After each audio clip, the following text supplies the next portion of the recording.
നമസ്കാരം. എല്ലാ പ്രിയ മാന്യ പ്രേക്ഷകർക്കും വിജയൻ ന്യൂസിലേക്ക് ആദ്യമായി സ്വാഗതം. നാം ഇന്ന് ചർച്ച ചെയ്യുന്ന വിഷയം കേരള ഇലക്ഷനുമായി ബന്ധപ്പെട്ട് മെയ് 4-ന് റിസൾട്ട് പുറപ്പെടുവിപ്പിച്ചിരുന്നു. എന്നാൽ ഇന്ന് 14-ാം തീയതി വരെയായിട്ടും കേരളത്തിന് ഒരു മുഖ്യമന്ത്രിയെ തിരഞ്ഞെടുക്കുവാൻ സാധിച്ചില്ല എന്നുള്ളത് വളരെ ഖേദകരമാണ്. എന്നിരുന്നാലും ഇന്നലെ വൈകുന്നേരം ഡൽഹിയിൽ കൂട്ടായി നടന്ന ചർച്ചകളിൽ ജയറാം രമേശ് അവസാനമായി മാധ്യമങ്ങളോട് പറയുകയുണ്ടായി, ഇന്ന് ഉച്ചയ്ക്ക് മുമ്പ് തന്നെ കേരളത്തിന്റെ മുഖ്യമന്ത്രി ആരാണെന്ന് തീരുമാനിക്കുമെന്ന്.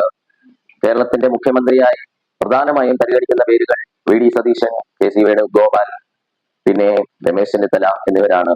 എന്നാൽ ഭൂരിഭാഗം കോൺഗ്രസ് പ്രവർത്തകരുടെയും ആവേശം വി.ഡി. സതീശനാണ്. കാരണം പിണറായി സർക്കാരിന്റെ രാഷ്ട്രീയത്തിന് മുമ്പിൽ മുട്ടുമടക്കാതെ യഥാർത്ഥ സാമാജികന്റെ എല്ലാ കഴിവുകളോടും എല്ലാ രീതിയിലുള്ള പ്രതികരണങ്ങളോടും കൂടി തന്നെ 5 വർഷം നിയമസഭയിൽ വി.ഡി. സതീശൻ ഒരു പ്രതിപക്ഷ നേതാവ് എന്ന രീതിയിലുള്ള എല്ലാ ജോലികളും കൃത്യമായി ഏൽപ്പിച്ച ജോലി കൃത്യമായി ചെയ്തിട്ടുണ്ട്. അത് മാത്രമല്ല, മൂന്നാമത് പിണറായി സർക്കാർ വരുമെന്ന് കമ്മ്യൂണിസ്റ്റ് പാർട്ടി ഓഫ് ഇന്ത്യ വിശ്വസിച്ചിരുന്ന ഒരു കാലഘട്ടത്തിൽ കോൺഗ്രസ് പ്രവർത്തകരെ, യൂത്ത് കോൺഗ്രസ് പ്രവർത്തകരെ, കെ.എസ്.യു പ്രവർത്തകരെ എല്ലാവരെയും ഒറ്റക്കൈയിൽ ചേർത്ത് അണിനിരത്തി അവരെ കൊണ്ട് സർക്കാരിനെതിരെയായിട്ടുള്ള എല്ലാ സമരങ്ങളിലും ജനപങ്കാളിത്തം കൂട്ടിയെടുത്തു. അങ്ങനെ യുവജനങ്ങൾക്കിടയിലും വിദ്യാർത്ഥികൾക്കിടയിലും അദ്ദേഹം ഒരു താരമായി മാറി. 2001-ൽ പറവൂരിൽ മത്സരിച്ച് നിയമസഭയിലേക്ക് തിരഞ്ഞെടുക്കപ്പെട്ട ആളാണ് ശ്രീ വി.ഡി. സതീശൻ. അതിനുശേഷം NSUവിന്റെ ദേശീയ സെക്രട്ടറിയായി, അതിനുശേഷം ഹൈക്കോടതിയിൽ അഭിഭാഷകനായി അദ്ദേഹം വർക്ക് ചെയ്തിട്ടുണ്ട്. ഈ കാലഘട്ടത്തിലെല്ലാം പാർട്ടിക്ക് വേണ്ടി അതിശക്തമായി പ്രവർത്തിച്ചിരുന്ന, അതല്ലെങ്കിൽ ഒരു പ്രതിപക്ഷ നേതാവ് ഒരു സഭയിൽ എങ്ങനെ പ്രതികരിക്കണം, ആ പക്വതയോടുകൂടി തന്നെ, വ്യക്തമായ വിശകലനത്തോടുകൂടി തന്നെ ഒരു കാര്യം അവതരിപ്പിക്കുമ്പോൾ അതിന്റെ വസ്തുതകൾ ഉൾപ്പെടെ പഠിച്ച് തിരിച്ചറിഞ്ഞ് മാത്രം സഭയിൽ സംസാരിക്കുന്ന ഒരു പ്രതിപക്ഷ നേതാവായിരുന്നു വി.ഡി. സതീശൻ. നമുക്ക് നൽകുന്ന സന്തോഷ വാർത്ത ശ്രീ വി.ഡി. സതീശനായിരിക്കും കേരളത്തിലെ മുഖ്യമന്ത്രി എന്നുള്ളതാണ്. ഇത് അദ്ദേഹം കഷ്ടപ്പെട്ട് നേടിയെടുത്ത ഒരു അവസരമാണ്. ഇത് ജനങ്ങൾ അദ്ദേഹത്തിന് നൽകിയ നല്ലൊരു മാൻഡേറ്റ് ആണ്, അല്ലെങ്കിൽ അദ്ദേഹത്തിന് നൽകിയ നല്ലൊരു അനുമോദനമാണ്. ഈ യാത്രയിൽ ഇനി വരുന്ന 5 വർഷം കേരളത്തെ മുൻപോട്ട് നയിക്കുവാൻ വി.ഡി. സതീശനെ തെരഞ്ഞെടുത്ത കേരളത്തിലെ ജനങ്ങൾക്ക് നന്ദി. അതിലുപരി വി.ഡി. സതീശനോട് നമുക്ക് പറയാനുള്ളത്, കഴിഞ്ഞ 5 വർഷം കേരളം ഭരിച്ചിരുന്നത് പിണറായി വിജയനായിരുന്നു.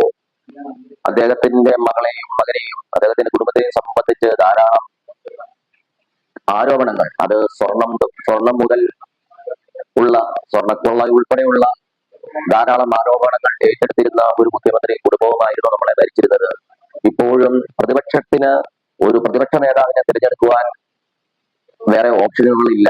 കാരണം കേരളത്തിൽ മുഖ്യമന്ത്രിയാകുവാൻ യോഗ്യതയുള്ള കോൺഗ്രസുകാരുടെ എണ്ണം എടുത്താൽ അതിൽ വി.ഡി. സതീശനുണ്ട്, കെ.സി. വേണുഗോപാലുണ്ട്, രമേശ് ചെന്നിത്തലയുണ്ട്, കെ സുധാകരനുണ്ട്, ശശി തരൂരുണ്ട്. അങ്ങനെ ധാരാളം നേതാക്കളുള്ള ഒരു പാർട്ടിയാണ് കോൺഗ്രസ്. പക്ഷേ നാം തിരിച്ച് CPIM-ലോട്ട് പോയാൽ അവർക്ക് ഒരേ ഒരു പേര് മാത്രമേ പറയാൻ സാധിക്കുകയുള്ളൂ. അത് പിണറായി വിജയൻ എന്ന ഒറ്റ പേര് മാത്രം. കാരണം അണികൾക്കും നേതാക്കൾക്കും പിണറായിയെ ഭയമാണ്, ഭീതിയാണ്. ആ ഭീതി തന്നെയാണ് ആ പാർട്ടിയെ ഇത്രത്തോളം ജനങ്ങളിൽ നിന്ന് അകറ്റിയത്. അതുകൊണ്ട് പുതിയ മന്ത്രിസഭയിലേക്ക് വി.ഡി. സതീശൻ തെരഞ്ഞെടുത്ത ഈ അവസരത്തിൽ എല്ലാവിധ ആശംസയും എല്ലാ രീതിയിലുള്ള അനുമോദനങ്ങളും അറിയിക്കുന്നു. അതിനോടൊപ്പം തന്നെ താങ്കളെ മുഖ്യമന്ത്രിയായി തെരഞ്ഞെടുത്തിരിക്കുന്നത് ദേശസേവനത്തിനാണ്.